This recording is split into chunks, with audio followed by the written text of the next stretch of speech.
제주 빌라델비아 교회입니다. 마태복음 강의 71번째 시간입니다. 산상수훈으로는 46번째 시간입니다. 이번 시간에도 지난 시간에 이어서 맹세하지 말라에 관해서 또 짧게 살펴보도록 하겠습니다. 왜 주님께서 우리에게 맹세하지 말라고 그러시는지, 우리가 맹세를 하게 되면 그 맹세의 의미가 무엇인지 살펴보도록 하겠습니다. 이사야서 66장 1절입니다. 이사야서 66장 1절. The Lord said, Heaven is my throne, the earth is my footstool. What kind of house could you build for me? In what place will I rest? 여호와께서 말씀하시되 하늘은 나의 보좌요 땅은 나의 발판인데 너희가 내가 안식할 처소로서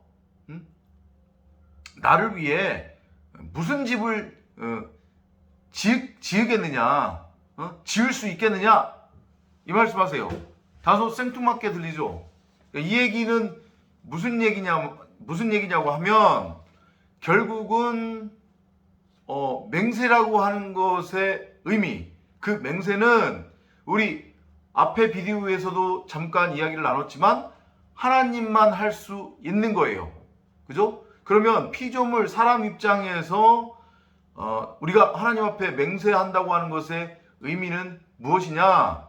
하나님의 진리의 말씀을 내 보기에 옳은 대로, 내 멋대로, 내 소견대로 선과 악이라고 하는 율법으로 그렇게 곡해해서 눈에 보이는 대로 표피적으로 받아들이고 행위로서 행하면 그게 우리가 맹세한다고 하는 것의 의미라는 거예요. 근데 앞서서 말씀드렸지만 맹세는 결코 우리가 할 수 없는 거예요. 그죠? 하나님만이 하실 수 있단 말이에요. 왜냐? 선악이라고 하는 율법은, 그러니까 인간이 기껏해야 나도 하나님이지, 내가 하나님이 될 수 있지 라고 해서 자신들 보기에 옳은 대로 멋대로 규정하고 정의하는 그 선과 악, 율법인데, 그럼 이것을 행해야 된단 말이에요. 근데 행하면 나오는 것은 죄밖에 없어요. 왜냐? 온전하게 단 하나도 어기지 않고 지킬 수 없기 때문에, 피조물 입장에서는. 이해되시죠? 그렇기 때문에 하나님의 진리의 말씀을 너희가 하나님이 되겠다고 너희들 멋대로 선악이라고 하는 율법으로 곡해해서 이걸 행위로서 행하지 말아라. 절대 율법의 행위로서 너희들은 나처럼 될 수 없다. 왜냐? 너희들은 온전히 선악의 율법을 행위로서 행할 수 없기 때문에 그 행위로는 결코 나를 뭐라고 해야 돼요? 나를 섬길 수 없고 그리고 나에게 맹세할 수 없다. 이 말씀이에요. 이거를 다른 말로 약간 살짝 돌려서 이해를 하자고 하면 결국은 뭐냐면 선악의 그 율법이라고 하는 그 성전, 눈에 보이는 것들, 표피적인 것들, 사람에게 하나님께서 눈에 보이는 이 세상의 것으로 주신 모든 것들, 이걸로는 결코 하나님을 섬길 수 없다는 얘기예요. 우리가 지난 시간에 나누었던 로마서 7장 6절의 바울의 이야기와 정확하게 일치하는 거란 말이에요.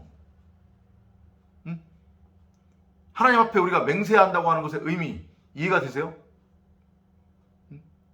선악의 율법의 행위, 그것은 결코 맹세가 될 수 없다.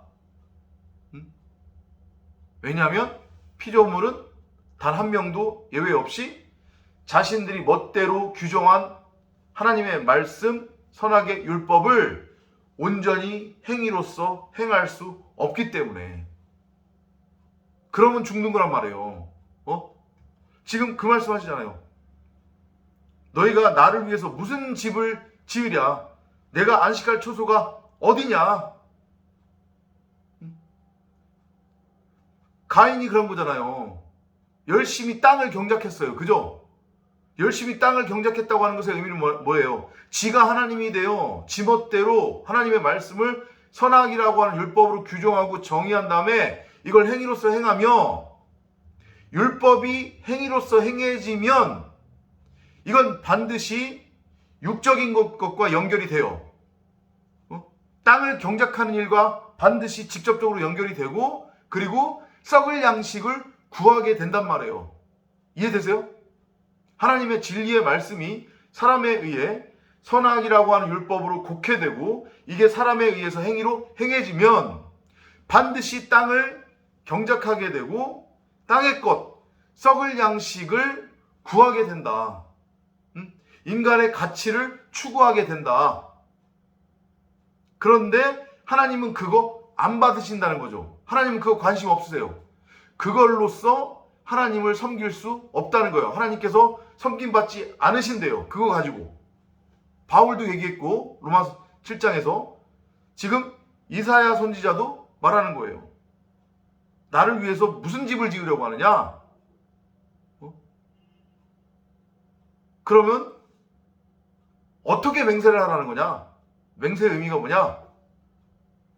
하나님의 말씀을 선악이라고 하는 율법으로 곡해하는 것이 아니라 성령을 구하고 찾고 두드리며 그 하나님의 말씀의 진리를 알고 깨닫는 거예요. 그 하나님의 말씀에 귀 기울이는 거예요. 그래서 그 진리를 알고 깨달으면 그게 곧 하나님을 믿는 것이고, 그게 곧 하나님의 말씀이 내 마음판에 새겨진다고 하는 것이며, 그게 곧 내가 하나님의 전으로 세워진다고 하는 뜻이에요. 그게 하나님의 집이에요. 하나님은 사람이 손으로 지은 것에 섬김을 받지 않으신다. 하나님이 거하시는 그 하나님의 집은 하나님께서 당신의 이름을 두기 위해 택한 유일한 이 땅의 성전, 곧 하나님의 말씀으로 채워진, 하나님의 말씀에 의해 지어진 그리스도, 바로 성도다.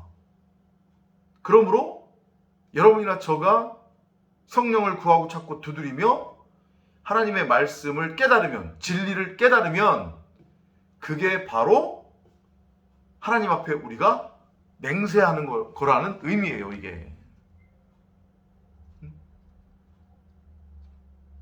왜 맹세하지 말라고 하는지 이제 이해가 되시나요? 위에 거하고 다 연결되잖아요. 그죠? 지금 우리가 산상수훈을 하고 있는 건데, 구약의 그 율법, 그러니까 사람 입장에서 율법으로 곡해된 것, 그 10계명의 진리를 주님이 하나씩 하나씩 풀어주고 있는데 다 같은 얘기하고 있잖아요, 지금. 그죠? 결국 뭐예요? 진리. 응? 너희는 결코 하나님이 될 수 없다. 너희는 결코 선악을 분별할 수 없다. 너희는 결코 선악을 온전히 행위로 수행할 수 없다. 진리를 알고 깨달아라. 응? 그렇지 않고 너희 멋대로 하나님이 되어 선악을 분별하겠다고 내 말을 선과 악이라고 하는 율법으로 규정하고 나눠서 행위로서 행해버리면 그게 바로 살인하는 거고, 그게 형제와 다투는 거고, 그게 간음하는 거고, 그게 거짓 증거하는 거다. 그게 바로 헛맹세하는 거다. 내 이름으로 거짓 맹세하는 거다. 이 말씀하시는 거예요. 다 같은 얘기. 로마서 7장 6절에서 바울이 얘기했듯이 우리는 율법의 조문을 따라서 하나님을 믿는 게 아니란 말이에요. 율법의 행위를 따라서 하나님을 섬길 수 없어요. 그 율법의 행위, 조문의 율법 조문의 행위를 통해서 하나님을 예배할 수 없단 말이에요. 하나님을 결코 하나님 앞에 우리가 맹세할 수 없어요. 성령을 구하고 찾고 두드리며 진리를 깨달아가는 여러분이 되시기를 바랍니다. 다음 시간에 또 찾아뵙도록 하겠습니다. 안녕히 계십시오.